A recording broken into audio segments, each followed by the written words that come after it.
Hi, welcome to Film Lovers. I'm Sonia Chung, and I'll be your host today. Uh, I've got the work experience boy with me, Tom Jolliffe again, and he's going to help me out today because I've got a bit of a croaky voice. Actually, no, it's me. I am the work experience boy. Yeah, I'm sorry, guys. I've got a bit of a bug, so my voice is very croaky. It's all right. You sound good. A bad sore throat and a bad cough. It's not COVID, don't worry. So I'm on antibiotics at the moment, but I'm really bored. So it's nice to talk to you, Bo. So Tom and Nathan, Tom's brought his mate along, Nathan. So you're going to both have to help me talk today and take over a little bit. I'll be sort of moderating a bit more. Yeah. Okay. All right, Tom, why don't you start by introducing? We all know you, but why don't you start by introduce your friend Nathan, and he can talk about himself. Yeah, okay. So I'm going to introduce the man, the myth, the legend, Mr. Nathan Shepka, and he can tell us a bit about himself. I like how you both said Tom's brought his mate along like I'm some sort of weird +1 at a wedding. My name's Nathan Shepka. I am a filmmaker from Scotland. Typically, I'll do a bit of acting in the films as well, produce, direct, and write some of them, but not this one. That honour was all Tom's. And we should say that you both come on to talk about your latest low budget film that's about to come out. So why don't you tell us a bit about that and a bit more about how you started out, Nathan? Okay, so When Darkness Falls is the latest feature film that we've just done. It came out in the States on the 21st of June. And basically it's a sort of old school mystery thriller, a bit of a throwback to some of the 70s movies. It was actually inspired quite heavily by a 1970s British film called And Soon the Darkness, which was remade in, I think, 2010 with She Who Shall Not Be Named, Amber Heard. Basically, When Darkness Falls is about two American hikers who go hiking in Scotland, in the Scottish Highlands, and one of them goes missing. So it's a little bit of a flip on the original and the Darkness, which was two British girls who were cycling in the French countryside, and one of them goes missing. Ours is a little bit less tame, a lot more twisty. That is still quite slow burn in places, but it kind of builds up to quite a crescendo at the end, with some good gore and some revelations and stuff like that. This is the second feature that I've done, so I actually started out on shorts, and I tended to do stuff like take a Hollywood blockbuster concept and try and squeeze that into 20 minutes. But as I kind of progressed, it became naturally longer and longer, and I thought, well, it's probably time to move on to a feature. So the first feature was a film called Holiday Monday, which is a sort of old school action thriller, and then this is an old school mystery thriller. Awesome. It kind of has a bit of vibe of I'm so sorry about my voice, guys.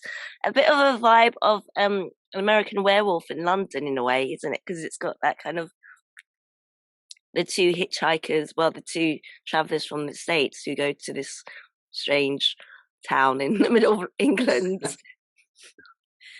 And then only get, God knows what, attacked by a werewolf, whatever.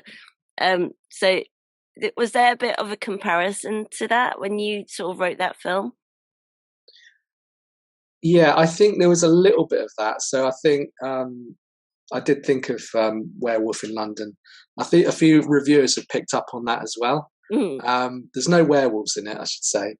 But we wanted to make use of like the Scottish Highlands. I mean, I've known Nathan for just over 10 years. And we kind of first met in sort of like fan forums online. We sort of ended up popping up on the same ones, and we're thinking, oh, there's that nutter again. And yeah, so he's based in Scotland, and I've always loved the locations up there, but particularly like the Highlands and all the country. So, we've wanted to make a film up there and utilise that. And it's absolutely stunning up in the Highlands, isn't it? Yeah. I mean, the scenery is just like breathtaking.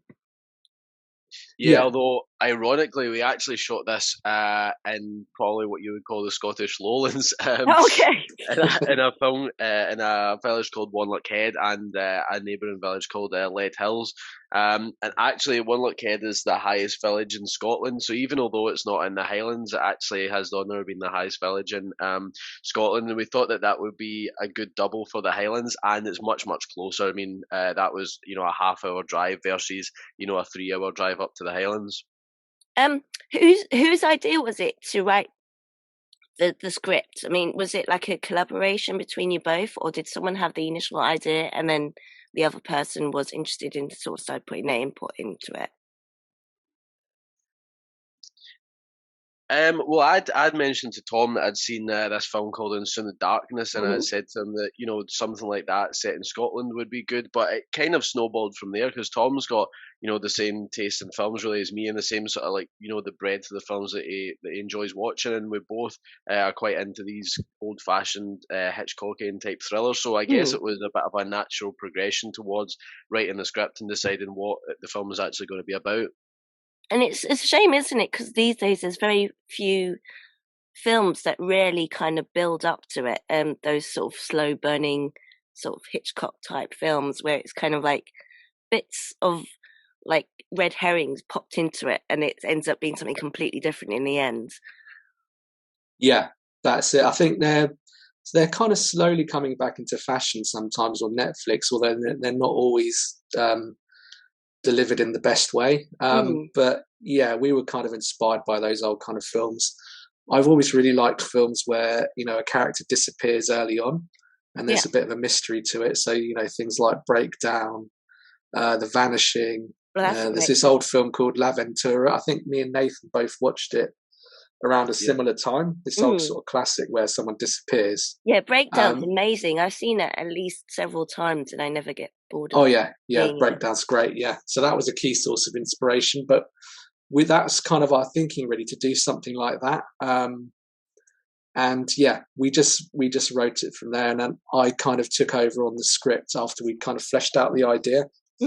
How long, how many drafts did it take you to get to the perfect one, Tom? Well, I always bang out a perfect draft first time, so no, it's about I'd say maybe 2 drafts and then a few changes here and there. It was because we'd sort of mapped it out pretty much as we wanted it,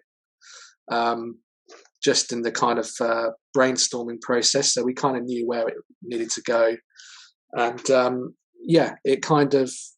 it was quite an easy one to do really in the end.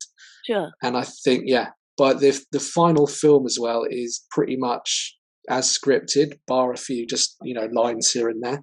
So this is probably the closest of all my films to the final draft, whereas usually it can be somewhere between 50% and 80% left is what I handed to the producers. Sure. Well, I guess because they need to make it work for everyone, don't they, who sees it in the end, the end result. So but I can imagine, would that cause squabbles between a writer and a director sometimes, do you think? Not in your case, but no. It happen. It can do sometimes, but I think as a writer doing like low budget films as well, I kind of, a lot of the ones that I've done so far have been creature features and sort of horror films, and I like doing them because they're fun, but they're also more or less a sort of job for me. So once I've handed it off, I don't want people to keep coming back to me and saying, "Oh, can you change this and do this?" I'm happy for them to make changes that they like, because generally scripts are always going to change between the writer handing it off and the director making it, and then in post-production they'll probably change again. But I mean, me and Nathan were quite kind of in sync, so that's really good though. And then I sometimes have changes where the producers have had to change things just because of logistics, because someone didn't turn up or a location suddenly wasn't available or they ran out of money towards the back end. But Nathan was kind of very well prepared, and he knew what needed to be done, and there wasn't too many kind of things where we had to suddenly change. Nathan, could you talk us through how long it took from the pre-production to the post-production? Start again. How long was the pre-production period, and then how long was the production period, and then how long was the post-production period afterwards? So, how long were they individually, and then how long did it take to do the whole thing and put it all together, basically? So this one was probably a little bit shorter than usual. I had the kind of added luxury, although I'm not too sure anyone called it luxury at the time, of being in lockdown. So that extra time I could kind of dedicate to prepping When Darkness Falls, because I wasn't really doing much else. And I think that we finished the script. I think Tom only started writing it probably in either the March or the April 2020, and then we were shooting by the September. So I guess the pre-production period was probably one of the shortest ever. And you're having to prep for the entire shoot, so we didn't have a day off. We just shot back to back, because we're all staying on location. So we shot for 12 days in September, and all the cast and crew, we basically just bubbled. And stayed on location for the 12 days in 2 separate cottages, and then we did a night of reshoots in the November, and then I think the film was, I think it was pretty much ready to go off to potential distributors middle of 2021. Obviously, Okay. these things are quite a lengthy process, because we're now middle of 2022 and it's just come out. But there's a lot of things to take into consideration, like the length of time that it takes you to find a distributor and then delivering all the materials, and even then when it goes through quality control. Platforms like Amazon, you have to have a kind of 3 to 4 month lead time in terms of notifying them of the release date. So if you've got the film ready in February, technically it's not up there until the summertime. Yeah. How do you go about looking for distribution after the film's finished, or do you do that during the period of the filmmaking? Well, not right back at the start. So the first film we took to a sales agent who also represented this film, and they basically go away and find you a distributor, come back with some offers, or come back with the distributors that are interested.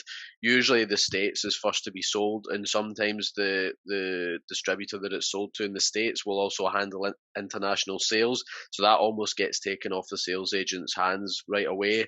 I think probably due to the kind of building of knowledge and already having made some contacts with the first 2 features, anything from here on in, there's the potential for us probably just to sell it ourselves and use those contacts we've already got, as opposed to going through a sales agent, which is something, it's probably a natural progression that a lot of filmmakers make. Is it harder to sell for an American, to an American audience than it is to, say, an English audience? I think there's probably 2 things, specifically on When Darkness Falls that affects that. American audiences are probably a little bit easier with this one, because the 2 leads have American accents. The sort of Scottish setting seems to be really appealing to people in the States, given the success of stuff like Outlander. But on the flip side of the card, actually the UK market in terms of success is actually pretty terrible at the moment. DVD over here has died much quicker than in the States, and you've got every single supermarket has pulled DVD apart from Morrison's and Asda, and then you've got HMV, but obviously there's less of them than before. And the other thing that we don't really have over here is any UK specific streaming platforms, or even any platforms that have made their way across the pond. I mean, we've got Amazon, but in the States they've got Tubi, Vudu, Rakuten, the whole lot, and those things haven't really translated over here yet. So the UK market is actually very difficult, and ironically, even although it's a British-made film, it's probably going to be more difficult to secure a release in the UK than in the States. Yeah, that's very strange, isn't it? And it's kind of a shame as well, because there's so many good low-budget films that come out of England. Yeah, it's a shame. How many people were working on the actual production itself? So how many crew members and how many actors were involved during the making of it?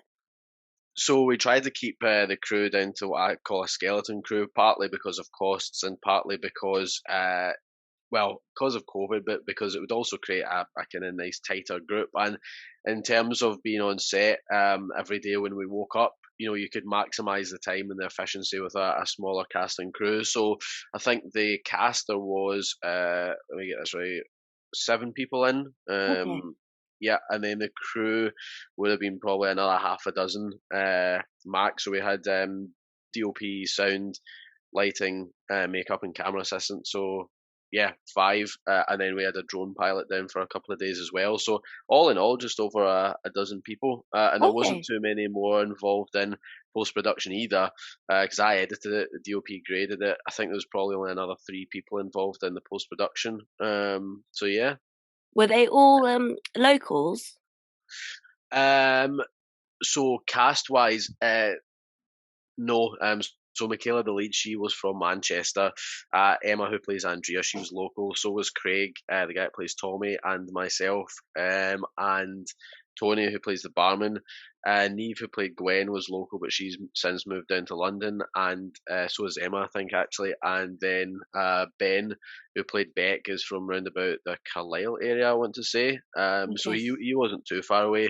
All of the crew, though, are local, and all of the post-production crew are local, although we did have to do, because of the pandemic, we had to do some of the stuff remotely, in terms of, reviewing cuts and whatever else. And the ADR was particularly challenging, because by the time that we got around to doing the ADR, which was in, I think, December 2020, just after the reshoot, they were starting to lock down again, so we basically had to smuggle Michaela up over the border on a train and send her back down the next day.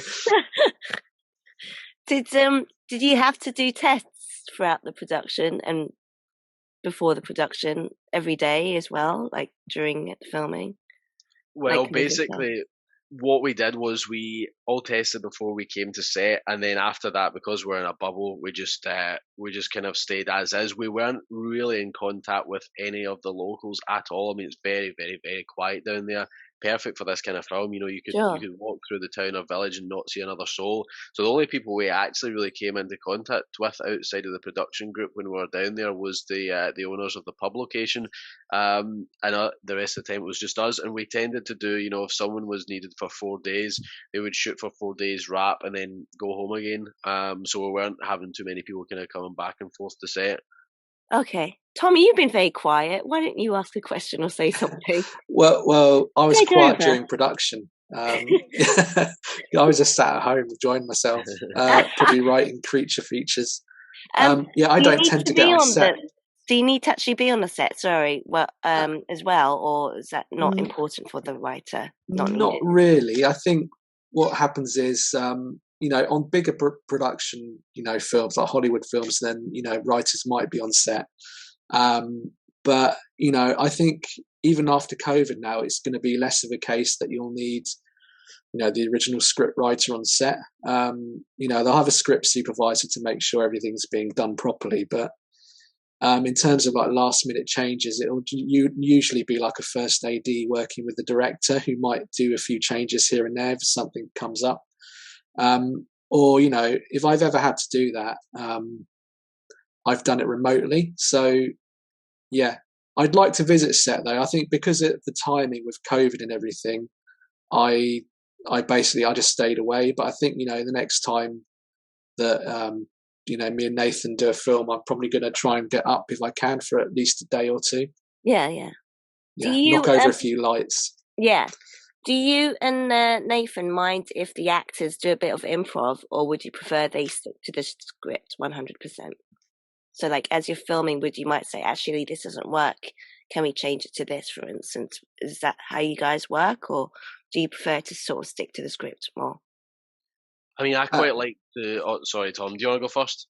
Yeah, I'll just say one quick thing. I think from my point of view, I'm not too precious about my writing, so I don't mind it. And I think in one of my recent films, which has got quite a few well-known actors in it, one of them kind of does a monologue in the middle of this kind of scene that wasn't there originally. But I mean, he's such a good actor, Nick Moran, this is, that, he really elevated that scene and made something more of it, and he makes me look good as a consequence. Yeah. So, yeah, I don't mind it, but then I'm not on set and I don't have to sort of have everything timed, to the minute, really. So, yeah, I'll just let Nathan say from his perspective. Sure. Nathan, I've got a question for you. Is it harder to shoot in the nighttime than it is to shoot in the daytime? Because you said that the majority of the shoot was actually set at nighttime. So is it harder or is it easier? I guess each of them kind of brings their own set of challenges and whatnot. I would say probably shooting at night, certainly in terms of comfort, is probably a little bit more difficult because it's naturally colder than during the day, and then you've got to compensate for getting up later, and then if you're up the next day, we actually tended to do almost a back shift most days, so there was a couple of 9 to 5s, and then we're kind of getting up midday and shooting for part of the day and then shooting for part of the night a lot of the time. Nighttime, I mean, daytime's busier, but not down in places like that, so it's kind of much of a muchness where busyness is concerned in terms of people getting in the way. But nighttime, you've got the issue of lighting the set as well, and we lit the set mostly via generator because obviously if you're out in the middle of nowhere, you don't have plug sockets and whatnot. So there was a few scenes like in the forest and at the lead mine dump that we had to use a generator, and that's a pain for sound. But where you can get away with actually getting access to electricity or using battery powered LEDs, which the technology these days is fantastic, especially the output that these things have and the battery life. It can be basically just the same as shooting during the day, but as long as you've got those provisions in place, I think. But I'm not a massive fan of night shoots. I'm a bit of a fan of the Clint Eastwood thing where he basically just shoots 9 to 5. He hates shooting long days and at weird times, and time to go home. Yeah. That's a wrap, guys. He's got quite an unusual way of filming, hasn't he? When he directs, because he just says instead of cut, he'll just say that's enough. Yeah, I think he only does about 5 takes, where someone like Stanley Kubrick probably did about God knows how many. He did a ridiculous amount. Each director, I suppose, has got their own way of working. I kind of don't get the Stanley Kubrick way though, because I'm pretty sure, I don't know who it was, but he did something like 120 takes. It was ridiculous, wasn't it? Yeah, of someone literally walking into a room. And it's like, how can they possibly have mucked that up? They cannot do that any different. But I quite like the Clint Eastwood thing. I mean, I don't tend to do this really, but he will almost secretly record the rehearsals, and then he'll say cut and or whatever, that's nothing. He just goes with that, and I think his idea is that the actors are more relaxed if they think it's just a rehearsal take and it's more natural. Whether or not that is the case, I'm not too sure, but you can't slate the performances in Clint Eastwood's films, so yeah. Well, actually that kind of makes sense because they're caught off guard, so you would be more relaxed and not so aware or conscious about actually we're filming at the moment. Do you know what I mean? You're caught off guard, so it kind of makes sense that he does that. Nathan, are you notorious for doing something like 120 takes? No, although what I tend to do is I will do one for safety. I always say one for safety. So even if the first take goes really well, something can happen, like something's in shot or whatever. I tend to like to go, right, that was really good, let's just do another one for safety. Sure. Did you encounter any difficulties along the way of filming? Because it's like filming is generally a lot of problem solving, isn't it, as you go along? So maybe there's not enough light, or the light's going down, setting down that way or whatever. It's an ongoing thing, so you're constantly working through, problem solving as you go along. Was there any difficulties you encountered during the way? I mean, this was a fairly smooth shoot, to be honest with you. I think the fact that we kind of woke up on set every day, the weather was pretty good, especially for kind of September time. I can't really say that there was too much. Again, I had the luxury of preparing as much as possible, so everything kind of went in the van, and each day was, meticulously planned. But other than the reshoot, I don't think that anything went particularly badly, or there was anything massively challenging. Not even due to COVID, but then if we were shooting for 12 days in Glasgow city centre, COVID would have been a massive problem. But shooting out in the middle of nowhere, it's it was almost like it didn't exist for 12 days until we came back. Did you shoot everything? So was it like a back to back, did it go from like scene 1, scene 2, or is it more of the case that you had to do like most films where it depends on the actor's availability or the crew availability or the location availability. So sometimes you might be doing the end scene to begin shooting with, and then you'll finish the wrap with the beginning scene. Was it like that? Yeah, I mean, to be honest with you, that is what happens on most of my productions. And like you say, locations is the one major thing that affects it, because, if you go out and say, right, we're shooting this on the first day, okay, that location is not available at the weekend, right, okay, we'll need to switch it around. So yeah, it was all shot out of sequence, but the fact that we shot it over the course of 12 days meant that continuity was, able to be kept fairly firm. That becomes difficult, obviously, when you're shooting it over a longer period of time. But yeah, I mean, the film that I've just wrapped on, we literally shot the last scene first, so that happens quite a lot. But as long as you kind of plan out the schedule, then yeah. Yeah.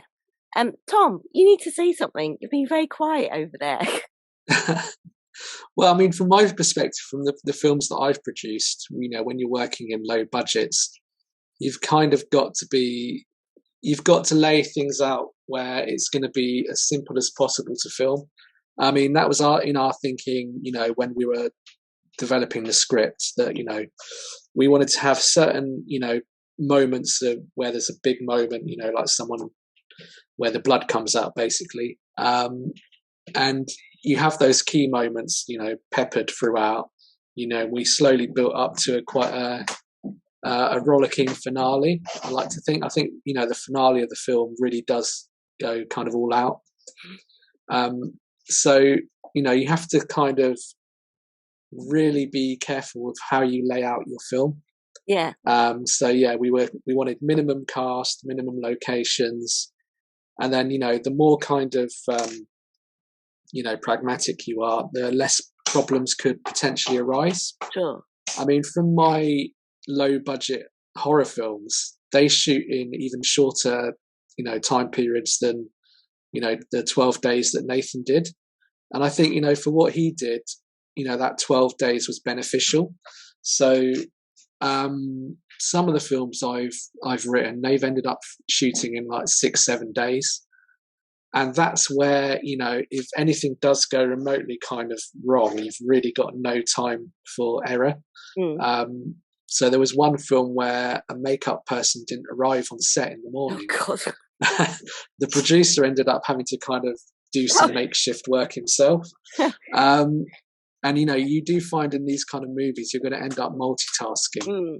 And, as Nathan said, he edits as well. He acts in the film as well. So he's kind of taking on, maybe 3-4 roles that mean he doesn't have to cast another 3 people or crew another 3 people. Yeah. So this makeup person didn't turn up. And then what was going to be 3 elaborate death scenes ended up having this kind of mythical creature mysteriously finding a gun and just shooting 3 people at the same time. Literally because they were running out of time. Yeah. They didn't have the makeup person to do these elaborate death scenes anyway. So they just had to kind of, rush it out. But that's, sometimes that happens. Sometimes you're quite lucky. So, fortunately for, Nathan and the team, there weren't too many big problems. Nathan, is there a lot of gore in the film? Well, we're keen not to turn it into sort of a schlocky B-movie horror type thing, but I think given the sort of slow pace of the film Monsoon in the Darkness that we're inspired by, I think we wanted to kind of give some audience payoff, especially after sitting through quite a slow burn. So yeah, there's a few gory deaths. Anyone that dies in the film is pretty gory. I mean, essentially it becomes a little bit of a survival film towards the end, so you do get those payoffs, which hopefully the audience appreciate after sitting through that kind of that build up and the twists and turns. How much fun is it making all that blood and gore for those sort of films? That goes to either of you. I'll let Nathan start on this one. Okay.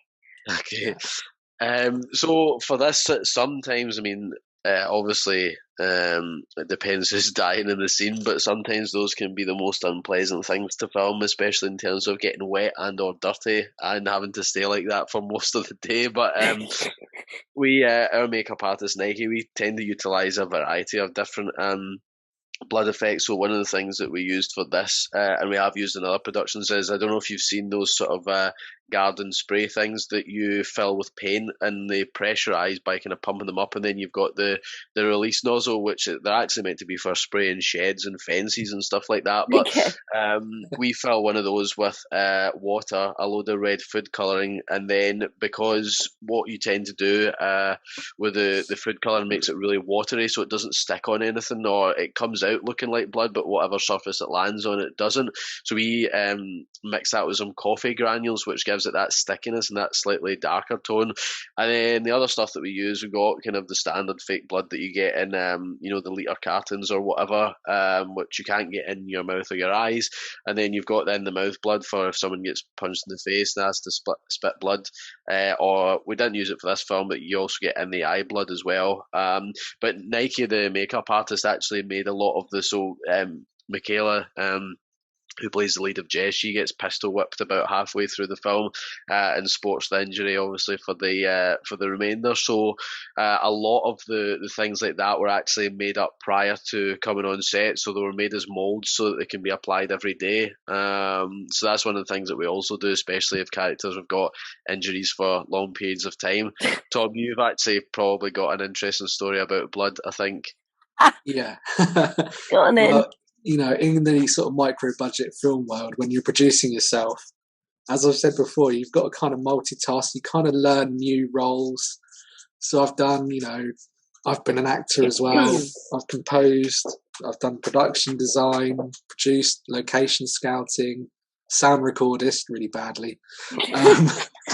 And also I've done, the blood effects in a film really badly as well. So why don't you tell us about that? Yeah, so I was in charge of making the blood effects. I did like a little mixture of some like this, like the standard blood you can buy in the shops, like Nathan's got. And I kind of did a mix of that with a bit of food colouring, a bit of ketchup, might have used coffee as well. And then we had this scene where someone gets their neck sliced, and then there's all this arterial spray that goes along a white wall. And unfortunately, I think because of all the food colouring, all the stuff that's in ketchup as well, it just stained this white wall. Oh Thankfully, it was my brother's. Oh, so God. We wasn't a sort of Airbnb or anything, otherwise I'd have been in trouble. But I stained my brother's wall. And, bleach, nothing would get it off. So eventually he had to repaint it.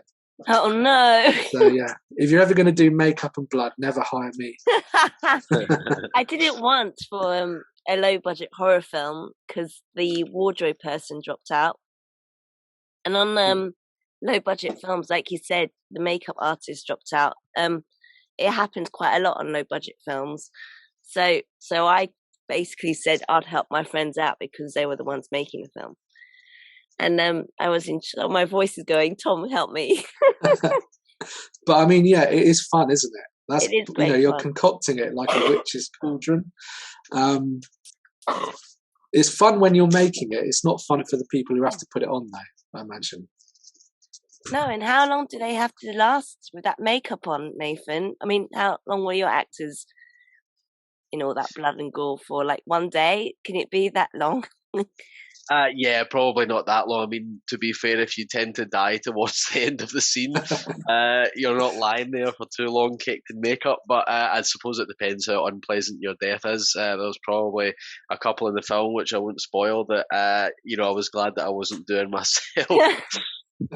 And it's a lot of the time that stuff is very sticky, isn't it? It tends to be. I mean, it varies on set to set, but a lot of the time it's like syrup, isn't it? So it's very sticky when it's on you. Yeah. And I remember me and my sister, because we were both helping out in the wardrobe department and the art production side, we were basically just throwing on loads of this stuff onto the clothes and stuff. And like, yeah, we'll throw a bit of that on, throw a bit of that on. That'd be fun. Yeah, that'd be fun. It was so much fun. But I felt bad for the actors who had to wear those clothes. Yeah, we fortunately the sort of technology, if you want to call it, that's getting better because we actually had because we're staying down on location, we had washing machines and stuff on set, and we're able to kind of bung the clothes in those to get out. But because technology is getting better, you can get stuff now that doesn't stain, and even in the mouth blood now tastes like mint. So it's almost just like you're brushing your teeth. Oh, okay. Do you have to get several replicas of the clothes? Because we had to when we did the low budget horror film. So I had to go out and I had a budget of so much money, I can't remember. And I had to go out and buy loads of clothes for the actors. But because it was not shot in sequence, so you'd need to have several of the same clothes, really.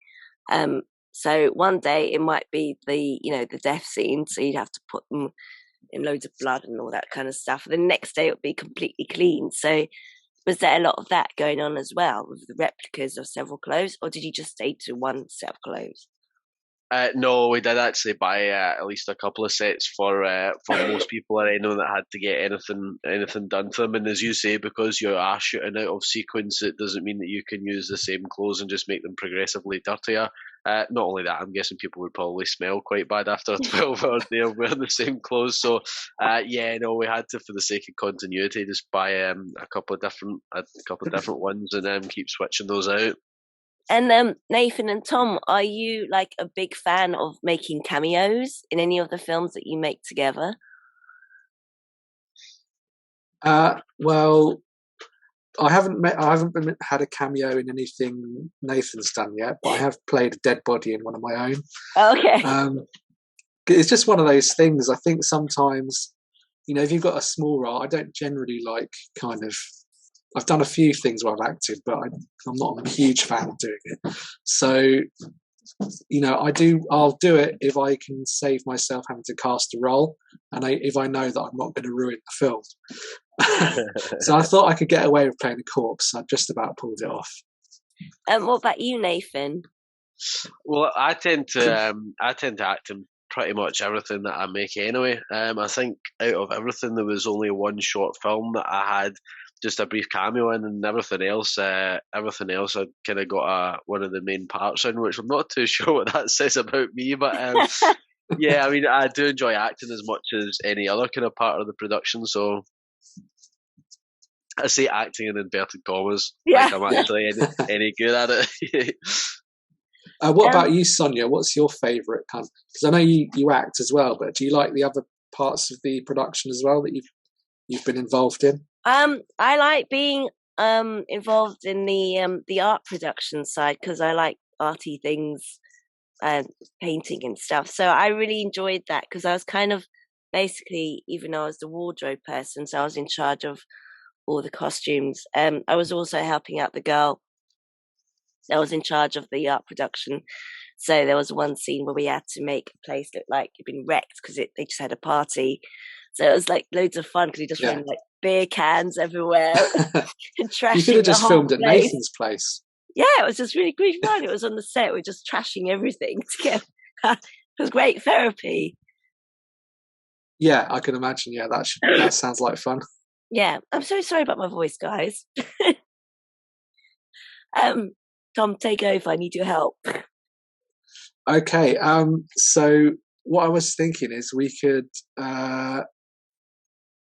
could discuss some inspirational kind of micro budget films that have really kind of inspired us.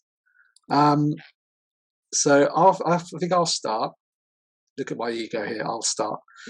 So one of the films that really kind of inspired me in terms of very micro budget was kind of like the Evil Dead films.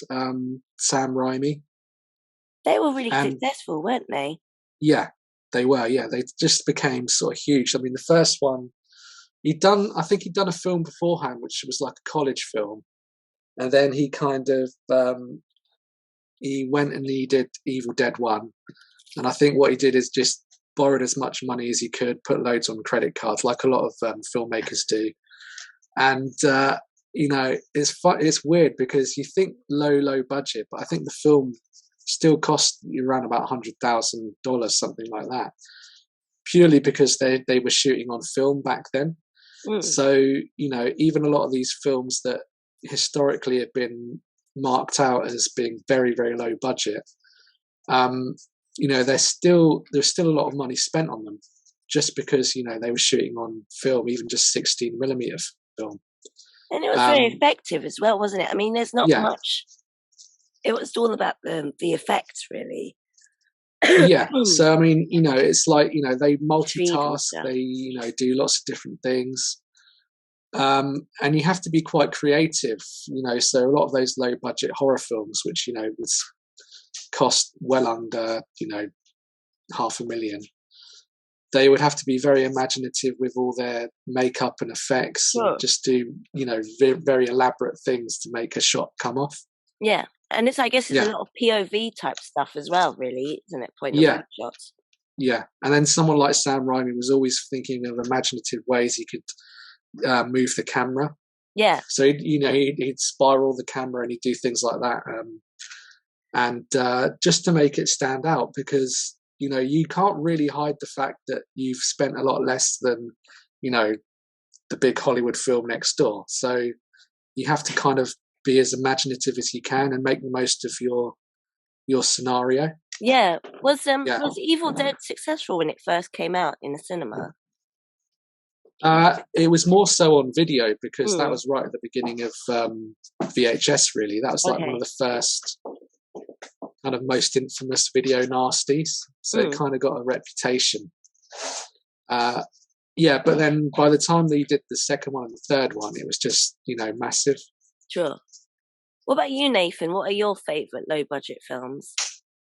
Well, see, this is the thing. I mean, it depends what your kind of view on low budget is, because if you look at something like, the $200 million movie starring The Rock versus, a $10 million movie starring Steven Seagal, 10 million in that case is considered low budget, but I mean, we're obviously talking about either hundreds of thousands or tens of thousands here. Evil Dead is a classic, and obviously it's kind of got that kind of cult following now, and spawned sequels and TV shows and remakes, and then there's something else coming along soon as well, I think. A couple of low budget films that I had a look at recently, I'm not too sure how much they cost, but I would guess probably sub $1 million, was Bad Day for the Cut and Caliber, both of which I saw on Netflix. And Bad Day for the Cut's this sort of, I want to say it's Irish. I think it's an Irish. It's a revenge movie, but it's just very kind of raw. And we've got some really great lines, some really great performances, and it's very raw and realistic, and it just feels really homegrown.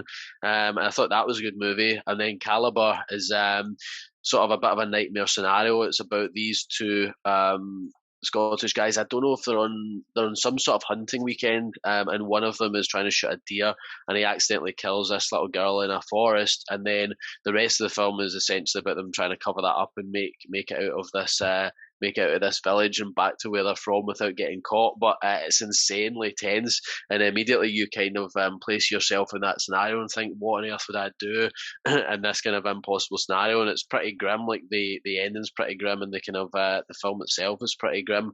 But they actually shot, I think, partly down in One Head where we shot, because I even recognised one of the streets from that film in our film when we were down there. But yeah, I kind of like stuff like that, and that's they're almost a little bit comparable to When Darkness Falls, both in terms of what they're trying to do with a little bit of a slow burn build up, and then also in terms of the rural setting. Do you have any other favourites between you both, or should I give you a few of mine? Let's hear one of yours. Yeah. Well, I always remember Black Christmas. I don't know if you saw that film with Olivia Hussey. Yeah, from the 70s. Yeah, that was a really good film. But that flopped really badly when it first came out in a cinema. Because it came out at the same time as Halloween. And I think the reason why it wasn't successful when it first came out was because you never got to see the weirdo that lived upstairs in the attic that was doing all the killing. And but actually over the years it's a bit like Evil Dead, Tom. It gained like a cult following. Yeah. Because actually, even though you never see him, you are actually him, because you're seeing everything through his eyes. It's all POV shots. And And you don't really see that much blood and gore. I mean, it's gory in parts, but then it's a lot of it's to do with how effective it is with the camera movements, etc. So it's a bit like Evil Dead in the way that you're talking about, Tom.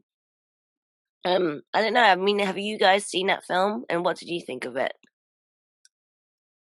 I've not seen it. I've heard of You've not it, but I seen haven't it? seen it yet. No, I It's keep really meaning good. to. Yeah, you're gonna watch it. same. What about you, Nathan? No, I'm like Tom. I haven't seen it. I know that it's got a bit of a cult following as well now, and the concept is quite good. You'd have thought, especially on release, that would have been a little bit more successful because it's got quite an interesting angle on it, and I think it was probably one of the first horror movies set at Christmas. But yeah, no, I'd probably like to check that out at some point. But it's so original as well, because you think about Christmas is such a lovely time of year. It's nice and happy, and they're like, no, let's put in a murderer that lives upstairs in the attic who's going around killing everyone in a sorority house. Yeah, but it just, I mean, there are films like that, aren't there, that do really badly upon release, and then over many, many years, on DVD or video, etc., they gain their following, basically. So there's one film that was a low budget film, and I know we don't like it, the Blair Witch Project. The bloody Blair Witch Project. What do we think about that, Nathan? See, to be honest, it's always one of those movies that I got this weird thing where people hype, like there's certain movies that are hyped up so much that I've watched a few of them, and then you're kind of like, oh, is that it? I kind of don't get the hype for that, and these tend to be slightly older movies, and so I've actively avoided the Blair Witch for that reason, and also I absolutely hate those found footage films. It's almost like they're like, oh, let's just do this as an excuse because we couldn't be bothered to shoot the film properly. So anyone can grab a camera and wave it around. I've never understood the appeal of those. You don't get anything else that you get with cinema, like the nicely framed shots or whatever. It's just not something that appeals to me. I mean, at the time it came out, it was hugely successful, wasn't it? Because it was a lot to do with the marketing. That's when the internet had just basically kicked off. And they used but I think that's one thing people don't always consider. I think they spent about $15,000 on the actual film. It wasn't itself. Much, was it? Yeah, but then on top of that, the marketing cost pushed it up to around about $1 million, I think. So I mean, they did make a ridiculous amount of money, but yeah, it's not quite as low budget as if you take into account all the sort of marketing costs. It's not quite as cheap as it's often billed as. Yeah, I mean they made back at least twice the amount of the revenue they needed to, so it was hugely successful for them. And they found a great way of torturing people before the film even came out, didn't they? Because they made it sound like it was this like sort of found footage. They're like, what's this? Like, oh, we have to go see this. And it's just these 3 film students walking around getting lost, and a camera stuck up her nose, and she's really snotty, and she's going, I can't find my way, I'm lost. But yeah, you watch it now, it's just a pile of crap. Excuse me. But, I think it's just a good example of like an early example of viral marketing and just everyone suddenly hearing about it. I think that was like the big film of the year besides The Matrix. Yeah. So yeah. I mean, kudos to them. They got their money's worth, and they were very clever about the way they went around it.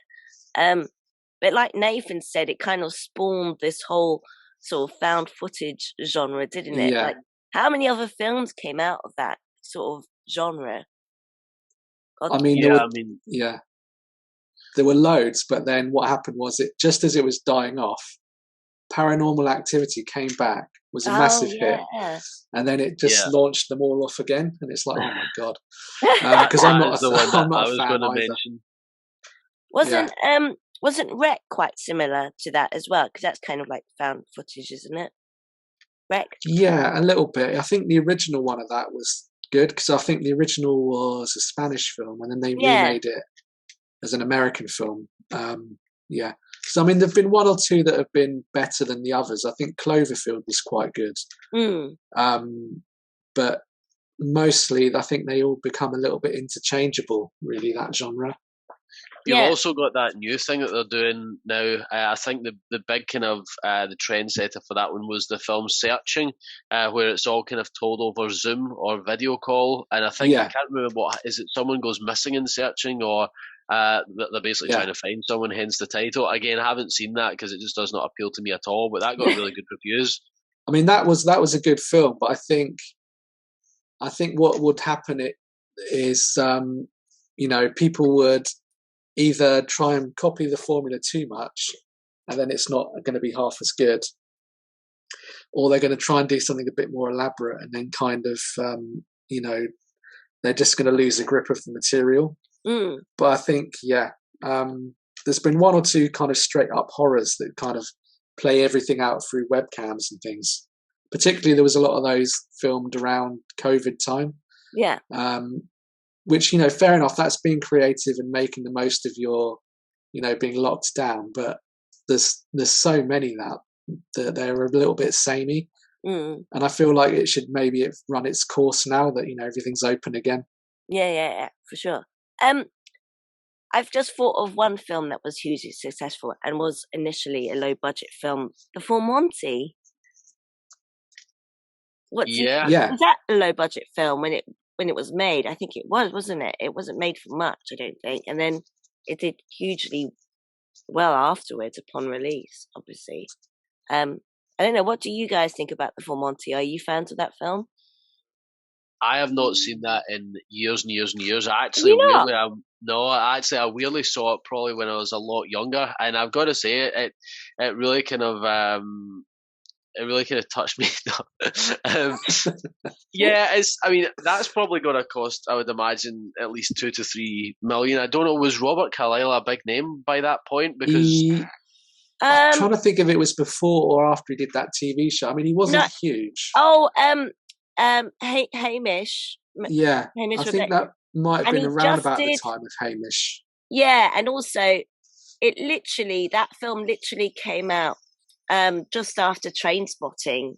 So I think he was kind of on the verge of his career, his film career kind of taking off.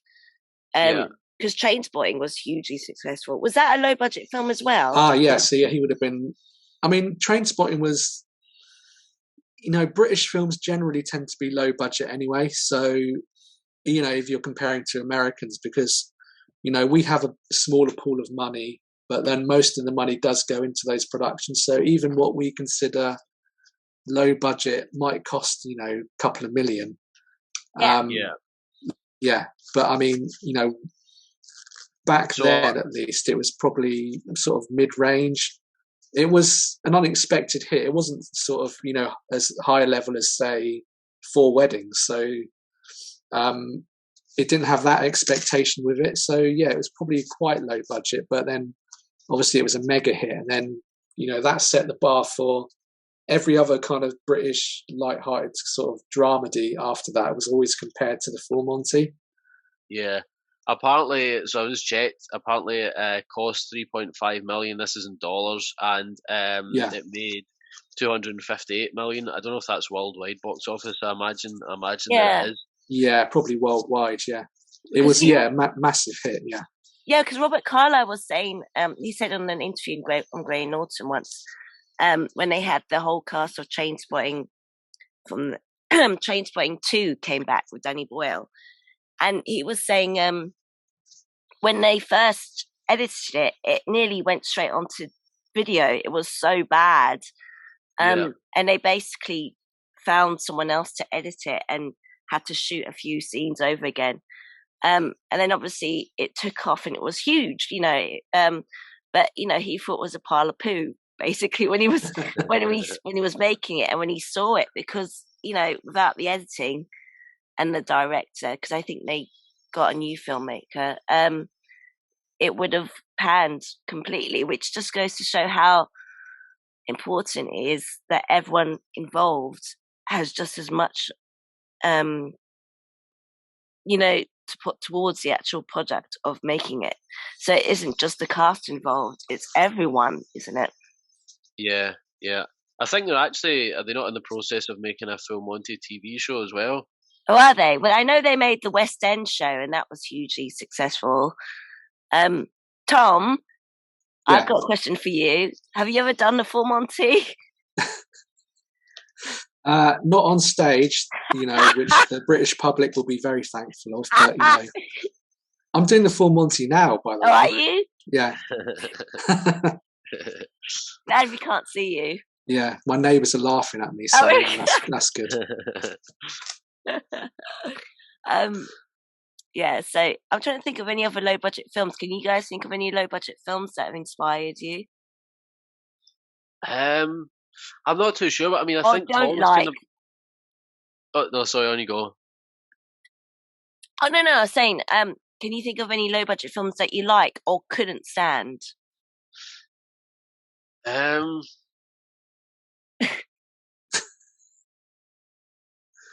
don't know. I mean, see, to be honest, most of them, if you're talking about kind of direct to video type stuff, most of them are pretty forgettable. I mean, occasionally, like Caliber or whatever, you come across one of those kind of low budget gems on Netflix or whatever. They tend to be blind watches or blind buys, and you end up really liking them. But I think a lot of the time, low budget films are either they fall into two categories. You get the ones that are really, really good, where you're pleasantly surprised and the filmmakers have done a really great job, or you get the ones that are kind of so bad that they're good. The other guy that's quite interesting, I think his name is Jeremy Saulnier. Is that right, Tom? Yeah.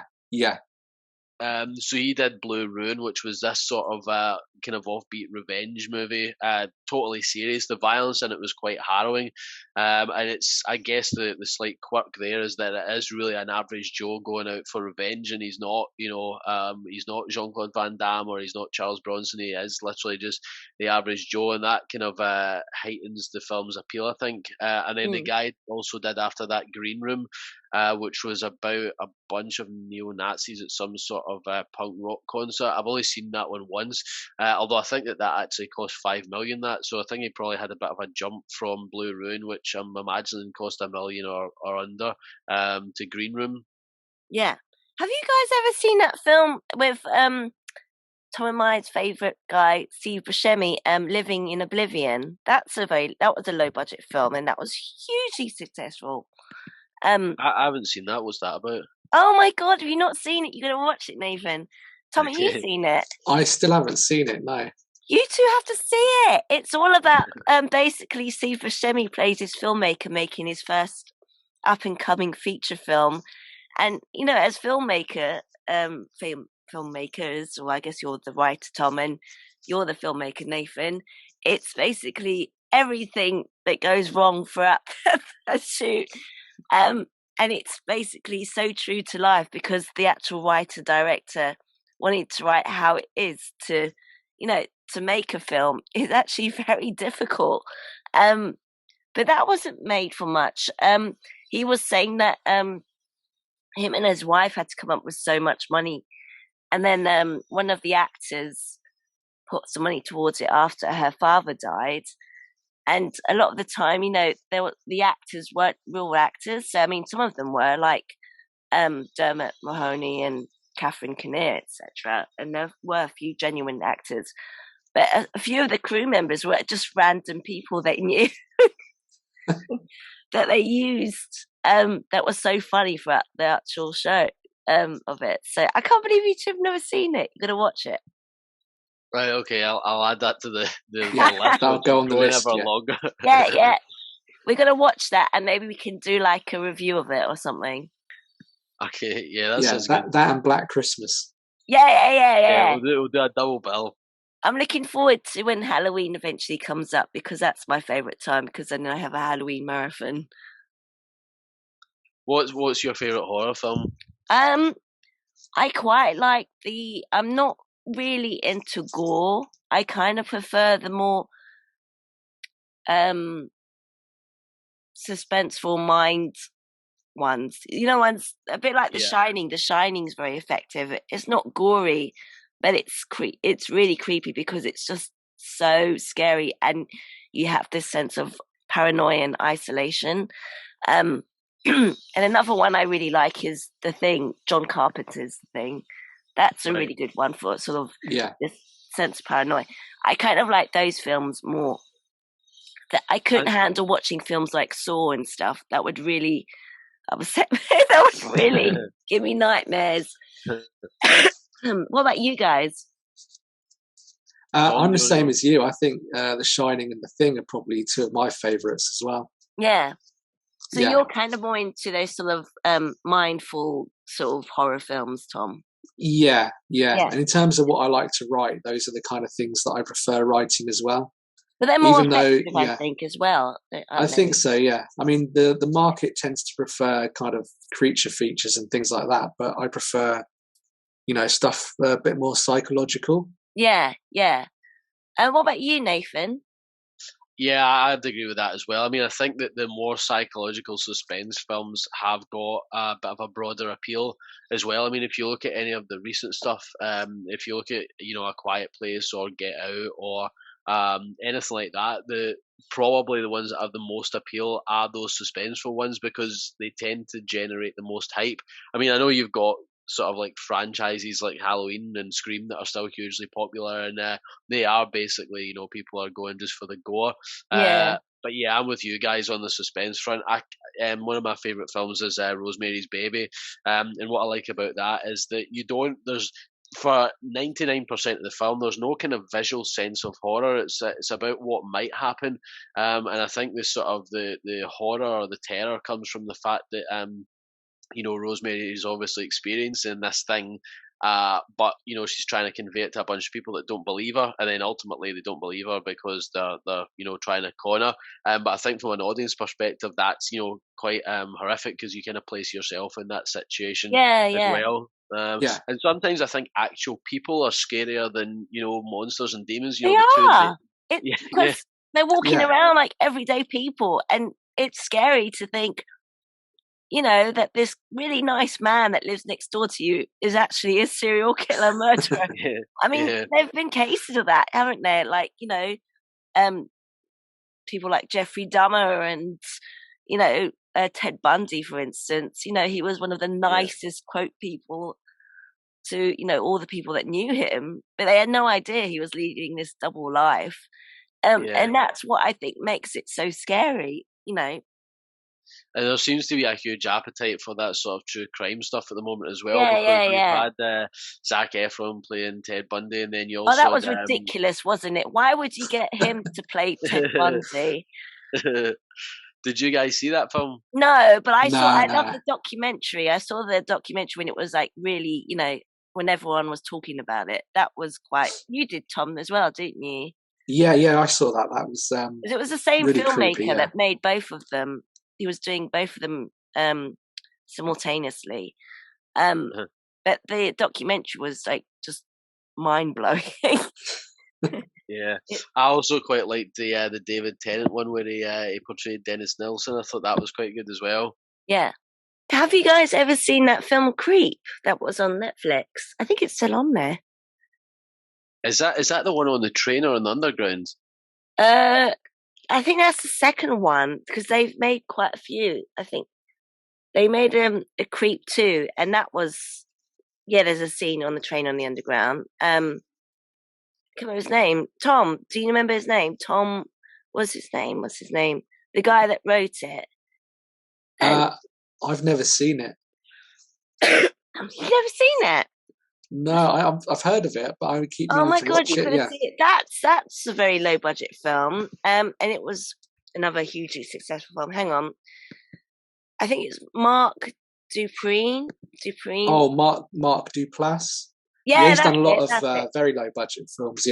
Yeah, and actually, that film, the first one, is it's only between two people. You only ever really see two actors, and it's hugely effective. Do you know what I mean? There's no blood or gore or anything. I mean, I won't give away, but there might be one scene, but a lot of it is just this weirdo. He pretends to be a really nice guy who ends up being a complete creep, which is why it's called Creep. Yeah. Sounds a little bit like my autobiography. Oh, is it? Hang on, I'm going to check his name out. I think it was Mark Dupree. That's it. That's his name. Yeah. So he's the writer filmmaker, and the other guy that was in the film with him was also a filmmaker, and they kind of, made up the concept together. So have you guys? You haven't seen it? That's another film you have to watch then. Yeah, after that, we'll add that to the list. Yeah, that's another film we need to watch. I remember seeing that maybe a couple of years ago, one Halloween. I thought, I'm gonna have a good scare. I'll watch this. Yeah, that's a really good low budget film as well, and it's only about maybe 50 minutes long. Really, it's not, your typical film length feature, if you know what I mean, as in like it's over an hour or so. I mean, have you guys got any other favourites you want to mention? Well, actually, when you mentioned Creep, it just reminded me of a film called The Descent, which I seen years and years ago, which is, I think, off the top of my head, it's about this. I'm pretty sure it was filmed in Scotland, actually. It's about these, people on some kind of adventure holiday, and they end up in this sort of labyrinth of caves and whatnot. But it's pretty horrifying because it's kind of along the same lines of, slight fish out of water. These people are trapped in a place that they can't get out of, and there's something cutting about that's a little bit creepy down there. The other thing that also sprung to mind, Tom, when you mentioned Evil Dead, is the original Hills Have Eyes, which I'm not a massive fan of. I think it's sort of on the kind of the not the wrong end of cheap. I don't know what the right word is. It's almost a little bit difficult to take that one seriously. Whereas the Evil Dead kind of knows it's a little bit nuts and is in on the joke. Whereas the Hills of Eyes, I kind of feel was trying to come across serious at times. But that's an example of a bit of a cult classic that was made for, I imagine, not very much money. And then you had Last House on the Left as well, which Wes Craven did just before that. Yeah. What's the one with the trailer? I think it's the Hills.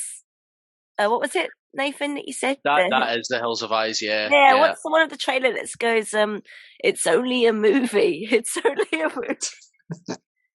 Just remind yourself. Oh. I think that's the Hills of Eyes. It could be.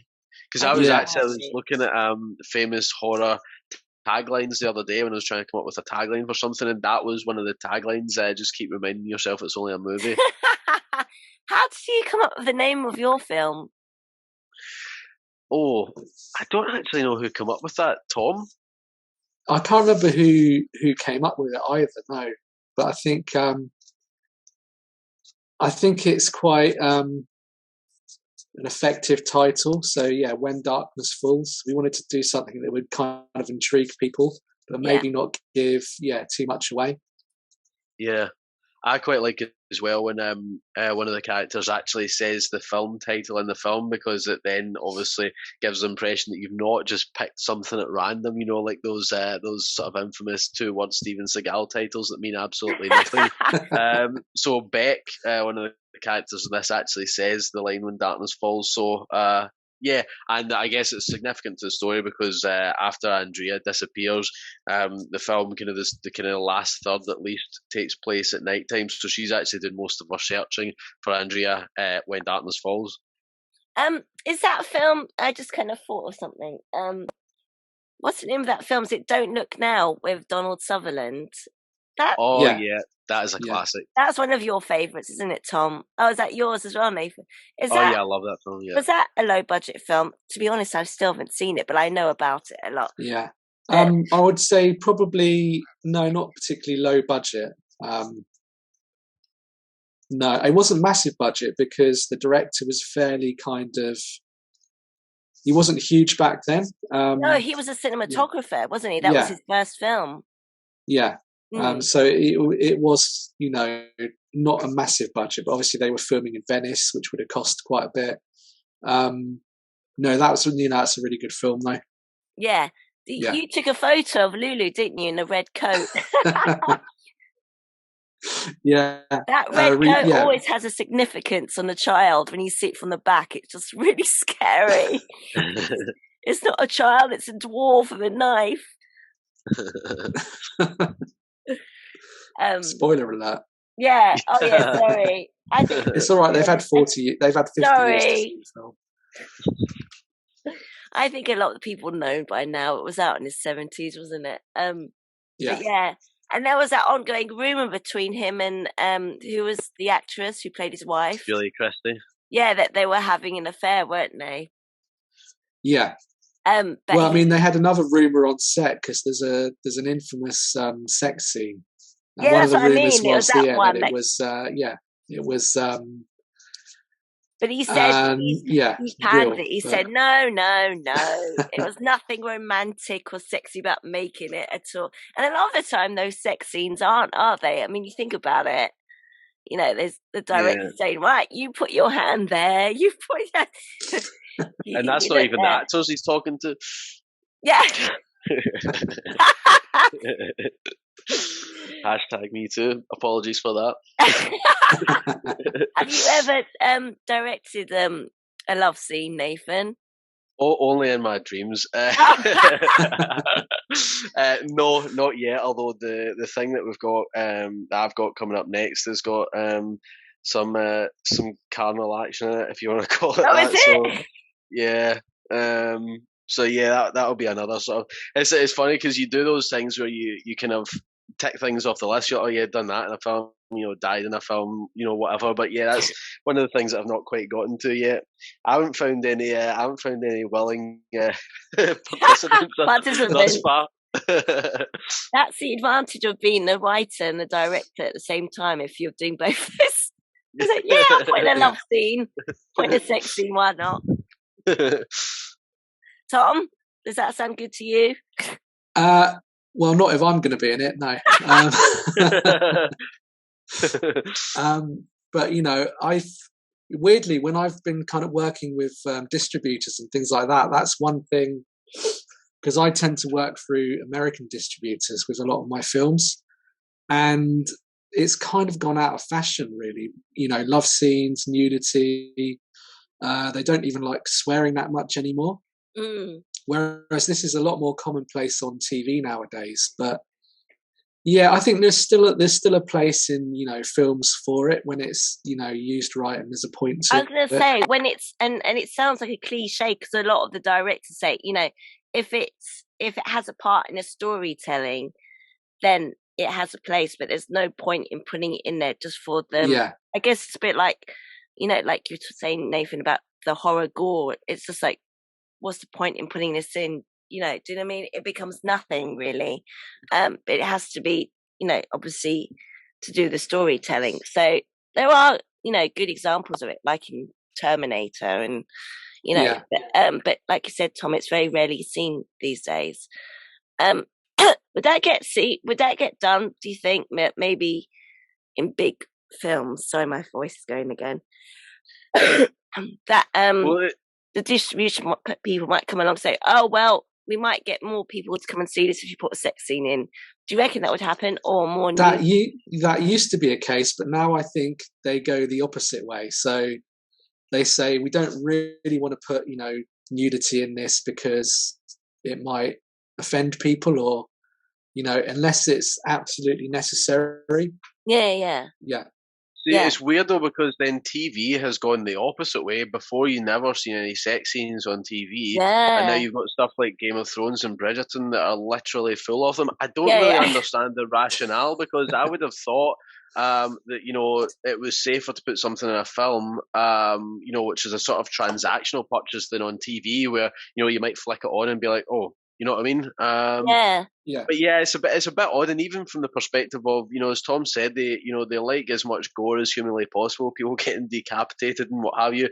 But, you know, you can't have any F-bombs or any nudity, and to me that's sort of, it depends what you're writing. I mean, like, you know, if you're doing a sort of a low budget horror and you're trying to appeal to that gore audience, typically that audience don't care about sex scenes or swearing either. In fact, typically they like the full shebang. So really, it's because ultimately you've got a 15 or an 18 rating based on the gore alone. So what difference does it really make if you've if you've got sex in there as well? I do get the point on gratuitous nudity and sex for the sake of it. I mean, I think if you look at a lot of 90s movies, like, for example, Stallone's The Specialist had that sort of shower scene with him and Sharon Stone. on the floor of the shower. And, which I've watched 420 times. But it kind of, it doesn't necessarily fit with the genre. But, you watch it in the film, you're like, it's still a good scene, it's well shot. I mean, to me, it's like, there isn't a reason for it necessarily, but there isn't really a reason to take it out either, if that makes sense. Yeah. But also, me and Tom spoke about this, is that in the 90s, there was a huge chain of those sort of films after Basic Instinct, weren't there? There was... Yeah. So it was like a thing at the time. I think Basic Instinct sort of basically, started that whole femme fatale and, that sort of erotica type phase. And it ran off into like cable channels. So there was always like low budget equivalents. Like a channel called Cinemax that they used to call Skinemax, which was infamous for those. But I mean, those were gratuitous, but they were knowingly so, because they knew that there was an audience there, and they were just catering to kind of men, up at 1 a.m. watching the TV. And that was one of your favourite films, Tom, wasn't it? I used to watch a few of those on Channel 5, but I was 15. No, so... I mean Basic Instinct. Basic Instinct. But I think that was a notorious that notorious scene, which probably was overboard. But I think the rest of the film does fit, and it's that's kind of the point of it, that she's kind of luring men in, because they're so easily swayed by a bit of boob. But to be honest, but then it makes sense in that film, though, that they include that, because she is very malicing and very manipulating as well. She's terrifying. And it's a really good film as well. Yeah. I actually read by the time it got to the specialist that Sharon Stone had refused to film the sex scene with Sylvester Stallone because she was sick of doing stuff like that. And I can't remember, apparently, and I can't remember, Stallone said, I can't remember who he said gave him the bottle of vodka, but he said he took, whether this is true or not, I don't know, he took a bottle of vodka around to Sharon Stone's trailer. They had a few shots, and in his words, I'm roughly paraphrasing here, within an hour we were getting wet and wild. So it's like basically what he's saying is he got her drunk, and she was like, yeah, that's okay, let's just do the scene. But she did complain after that, because obviously that was how she was typecasted, and she just complained that nobody took her seriously as an actress, and that's basically, she's always had a reputation of being very difficult to work with. So that hasn't gone in her favour, really, I don't think. No. But I mean, a lot of the rip-offs, a lot of Sharon Stone's kind of output during the 90s was really good. I mean, she was in some great films during the 90s. So Total Recall. Mm-hmm, yeah, and I don't really see the problem with being typecast if the films are good, and if you've managed to craft a career out of being typecast, if you look at somebody like Martin Lawrence, who's always the funny black sidekick, what is the problem with that? If he's good at it and he's making money from it, Yeah, he's getting paid. That's what it is, isn't it? Really? Yeah. It's a bit like Will Smith. Well, I guess Will Smith is a bit more versatile. But I guess when he first started out, he was kind of like the bad boy, wasn't he? Yeah. So yeah. And it's now again that he's whacked Chris Rock in the face. Well, he's probably really messed up his career now, I think. People are not particularly forgiving anymore. That was such a strange moment in the Oscars. It's the only thing people remember from the Oscars. I know. Even like the last few years, it's been going seriously downhill.